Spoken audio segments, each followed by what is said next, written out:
இது மகிமை நேரம். கிறிஸ்துவுக்குள் மிகவும் பிரியமான மகிமை தொலைக்காட்சி நேயர்களை இந்த மகிமை நேர நிகழ்ச்சியின் மூலமாய் சந்திப்பதில் மிக்க மகிழ்ச்சி அடைகிறேன். பிரியமானவர்களே, இந்த நிகழ்ச்சி நிச்சயமாக நம்முடைய ஆவிக்குரிய வாழ்க்கைக்கு பிரயோஜனமாக இருக்கும் என்று சொல்லி ஆண்டவருக்கு நான் விசுவாசிக்கிறேன். கர்த்ததாமே நம்ம ஒவ்வொருவரையும் காத்து வழி நடத்துவாராக.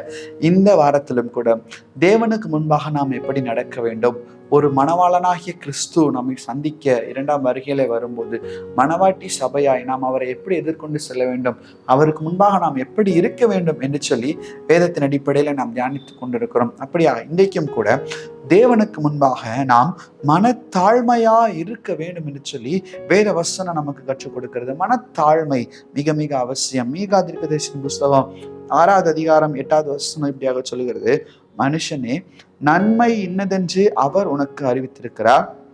நியாயம் செய்து இரக்கத்தை சிநேகித்து உன் தேவனாகிய கர்த்தருக்கு முன்பாக மனத்தாழ்மையாய் நடப்பதை அல்லாமல் வேறு எண்ணத்தை கர்த்தர் உன்னிடத்தில் கேட்கிறார். வசனம் அருமையாய் சொல்லுகிறது, வேறு எதை ஆண்டவர் உன்னிடத்துல கேட்கிறார்? மனத்தாழ்மை உனக்கு வேண்டும். தேவனுக்கு முன்பாக மனத்தாழ்மை வேண்டும்.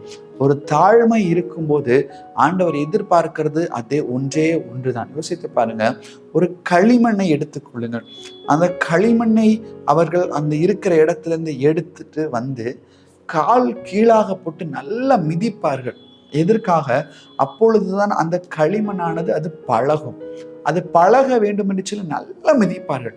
அந்த களிமண் சற்று யோசித்து, நான் ஏன் இவனுடைய காலுக்கு கீழாக நான் இருக்க வேண்டும், நான் ஏன் இப்படி நான் மிதிப்பட வேண்டும், ஒருவண்டு நான் இருக்கிற இடத்துல ரொம்ப சோகமோகமாய் தண்ணிக்குள்ளாக நான் இருந்திருப்பேன் அல்லவா, நான் ஏன் இவ்வளவு கஷ்டப்பட வேண்டும், ஏன் நான் இவன் காலு கீழே இருக்கணும்னு சொல்லி எந்தெந்த களிமண்லாம் யோசிக்குதோ, அது எந்தெந்த களிமண்ணா விலகி ஒழுகி போகுதோ அதெல்லாம் கொஞ்சம் தூரம் தள்ளி போய் அது காய்ந்து போகும், பிரயோஜனம் இல்லாமல் போகும், அது மண்ணோட மண்ணாக போகும், அது தரையோட தரையாக போய்விடும். ஆனால் அப்படி யோசிக்காத களிமண், அந்த காலுக்கு கீழே இருக்கிற களிமண், அது எந்தெந்த களிமண் எல்லாம் அது தன்னுடைய சுய சிந்தையை சிந்திக்காமல், ஒருவேளை மிகவும் பெருமையாக சிந்திக்காமல் எந்தெந்த களிமண்லாம் காலை கீழே இருக்குதோ அந்த குயவன் அந்த மனிதன் அந்த களிமண்ணை புடமிடுகிறான். அவன் எடுத்து அதை அழகாக ஒரு பாத்திரமாகவோ இல்லை அழகாக ஒரு ஜாடியாகவோ இல்லை மியூசியம்ல வைக்கிற ஒரு உயர்ந்த ஒரு பொருளாகவோ அவன் செய்து அந்த களிமண் மதிப்பேற்றப்படுகிறதான ஒரு பொருளாக மாற்றப்படுகிறது. இதற்கு என்ன காரணம்? முதலாவது, அந்த மனிதனுடைய காலுக்கு கீழாக அது மிதிக்கப்பட வேண்டும், அது பக்குவப்படுத்தப்பட வேண்டும். அது நினைத்திருந்து விலகி ஓடி படிந்தால் யாருக்கும் பிரயோஜனமே இருக்காது. இதே போலதான் நாமும் தாழ்மையாய் நம்மை உண்டாக்கின தேவனுக்கு முன்பாக தாழ்மையாய் இருப்போம் என்று சொன்னால், அவருக்கு முன்பாக நான் ஒன்றுமே இல்லை என்று சொல்லி நம்மை தாழ்த்தி தாழ்மையோடு கூட நாம் செயல்படுவோமானால் உண்மையான ஒரு உயரத்தை கர்த்தர் நமக்கென்று வைத்திருக்கிறதான உயரத்தை அவர் நமக்கு தருவார். அவர் படைத்த ஒரு ஜீவராசியை கூட அவர் தாழ்ந்து போக அவர் விடவே மாட்டார். ஒரு மனிதனை கூட இந்த மனிதன் இப்படி தாழ்விலே தான் கடக்க வேண்டும், இவனுக்கு இதுதான் நிலைமை என்று சொல்லி அவர் ஒதுக்கவே மாட்டார். நமக்கு கர்த்தர் வைத்திருக்கிறதான பங்கு அது சிறந்த பங்கு, அது உயர்ந்த பங்கு. அந்த உயர்ந்த பங்கை ஒருவேளை நாம் அடையவில்லை என்றால் நம்மிடத்துல இருக்கிற பெருமைதான் காரணமே தவிர வேறு ஒன்றுமே இல்லை. அப்ப கர்த்தருக்கு முன்பாக தாழ்மைப்படுங்கள், அப்பொழுது அவர் உங்களை உயர்த்துவார் என்று சொல்லி யாக்கோபுல கூட நாம் எழுதியிருப்பதை பார்க்கிறோம். யாக்கோபு 4வது அதிகாரம் 10வது வசனத்துல இப்படியாக பார்க்கிறோம், கர்த்தருக்கு முன்பாக தாழ்மைப்படுங்கள், அப்பொழுது அவர் உங்களை உயர்த்துவார். வசனம் கேட்கிறது, அவர் வேற எதை கேட்கிறார்? உன்னிடத்துல வேற எதை கேட்கிறார்? தாழ்மையை மாத்திரம்தானே கேட்கிறார். கர்த்தருக்கு முன்பாக ஒரு மனிதன் தாழ்மைப்படுகிறான் என்று சொன்னால் இந்த உலகத்துல அவன் எல்லா இடத்திலும் எல்லாருக்கும் முன்பாகவும் தாழ்மையை கற்றுக்கொள்வான். ஒரு கர்வம் இருக்காது. ஒருவேளை பிறப்பை குறித்துதான கர்வம் ஒருவேளை நிறைய பேருக்கு இருக்கலாம், பெருமை இருக்கலாம், இல்ல சம்பாதிக்கிற சம்பாத்தியத்தை குறித்துதான பெருமை காணப்படலாம், இந்த கர்த்தர் கொடுத்ததான ஆசீர்வாதத்தை குறித்துதான பெருமை காணப்படலாம். இது ஒன்றையும் கர்த்தர் எதிர்பார்க்கவே இல்லை. கர்த்தர் எதிர்பார்ப்பது மனத்தாழ்மை மாத்திரம்தான். வேதாகமத்துல ஒரு மனிதனை நம்மால் பார்க்க முடியும்.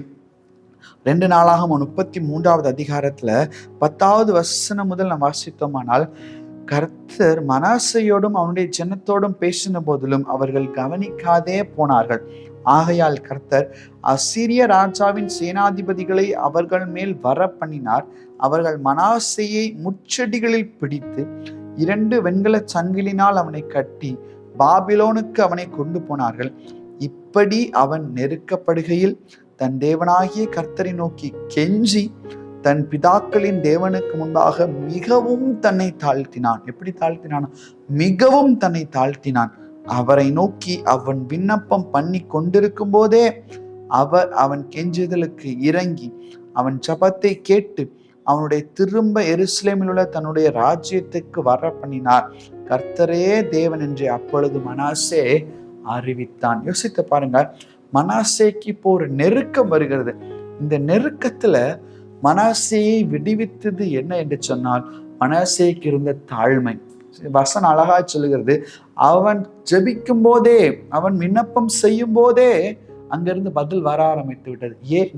அவ்வளவு தூரம் மனாசே தன்னை தாழ்த்தினார். எப்படி தாழ்த்திருப்பான்? ஆண்டவரே, சாரி ஆண்டவரே, ஒருவேளை நான் பண்ணது தப்பு தான், நீங்க சொன்னீங்க, நான் கேட்கல, வெரி ப்ளீஸ், சாரி, எனக்கு எப்படியாவது மன்னிச்சிருங்க, நான் ஒன்றுமில்லாத பாத்திரம், நான் குப்பை, நான் அற்பம், நான் மண்ணு, ஒண்ணுமே இல்லை, என்னெல்லாம் சொல்ல முடியுமோ எல்லாவற்றையும் ஒருவேளை வாயின் வார்த்தைகளினால் சொல்லாட்டேன், இருதயம் உண்மையா இருதயத்தின் ஆழத்திலிருந்து இந்த மனாசை சொல்லி இருக்க கூடும்.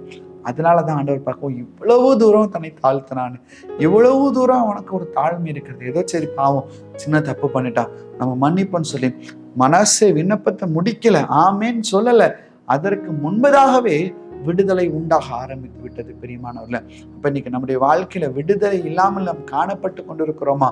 அதற்கு முக்கியமான காரணம் பெருமை, வீண் பெருமை. வீண் பெருமை ஒன்றும் நமக்கு இருக்கக்கூடாது. ஆண்டவரே, I am nothing O Lord, எல்லா வீண் பெருமைகளையும் என்னை விட்டு நான் அகற்றப்படுகிறேன், உமக்கு முன்பாக என்னை நான் தாழ்த்துகிறேன், என்னை நான் உயர்த்தாதபடிக்கு நான் மிக கவனமா இருக்கிறேன் என்கிறதான ஒரு சிந்தையில நாம் காணப்படுவோம், சிந்தையில செயல்படுவோம். அப்படி வேதவசனம் சொல்லுகிறது, தன்னைத்தான் உயர்த்துகிறவன் அவன் தாழ்த்தப்படுவான், தன்னைத்தான் தாழ்த்துகிறவன் அவன் உயர்த்தப்படுவான். அப்ப இன்னைக்கு உயர்வு நமக்கு வேண்டுமா? அதனால ஆண்டவர் என்ன உயர பண்ணணும், அதனால நான் தாழ்த்துகிறேன், அப்படி அல்ல. நம்முடைய தாழ்மை என்கிற சிந்தை நமக்குள்ளாகவே வர வேண்டும், எப்பொழுது நமக்குள்ளாகவே இருக்க வேண்டும். அந்த சிந்தையிலே நாம் செயல்படுவோமானால், அந்த சிந்தையில காணப்படுவோமானால், உண்மையாகவே கர்த்தருக்கு முன்பாக நாம் நீதிமானா இருக்க முடியும். தாழ்மையோடு கூட இருப்போமானால், ஒருவேளை பெருமையோடு நாம் இருந்தால் அந்த ராஜாதி ராஜாவுக்கு முன்பாக போய் நம்ம நிற்க முடியாது. தாழ்மையாய் ஆண்டவர் நமக்கு கொடுக்கிற கிருபையை நினைத்து தாழ்மையோடு கூட செயல்படுவோமானால், நிச்சயமாகவே அவருடைய வருகையிலே அவரை எதிர்கொண்டு செல்கிற மணவாட்டி சபையாய் நாம் மாற்றப்பட முடியும். கர்த்தர் தாமே அப்படிப்பட்ட கிருபைகளை நமக்கு தந்து வழி நடத்துவாராக. கண்களை மூடி ஜெபிப்போம். பரலோகத்தின் நல்ல தகப்பனே, இந்த நாளை கொடுத்த கிருபைகளுக்காக நன்றி சுவாமி. இந்த நாளில் கூட தாழ்மையா இருப்பது எப்படி என்பதை ஆண்டவரே சின்ன சின்ன உண்மையின் மூலமாய் நீர் எங்களுக்கு கற்றுக் கொடுத்தீர். உமக்கு நாங்கள் நன்றி செலுத்துகிறோம். அப்பா நீர் எங்களோடு கூட பேச நம்முடைய வார்த்தைகளுக்காக நன்றி. நாங்கள் ஆண்டவரே அப்பா எந்தெந்த காரியங்கள்ல தாழ்மை இழந்து நாங்கள் காணப்படுகிறோமோ, மனப்பெருமையினால் வீண் பெருமையினால் ஆண்டவரே அப்பா நாங்கள் செயல்படுகிறோமோ, எல்லாவற்றையும் கர்த்தர் எடுத்து போட்டு மன்னிக்க முடியாய் கூட ஜெபிக்கிறோம்.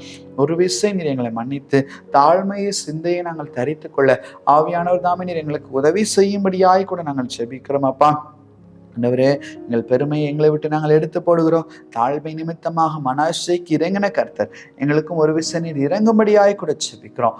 ஒருவருக்கே துதிக்கான மகிமையில் இருக்கிறோம். மீட்பராம் இயேசு மூலம் ஜெபிக்கிறோம். ஜெபங்களை நல்ல பிதாவே, ஆமென் ஆமென்.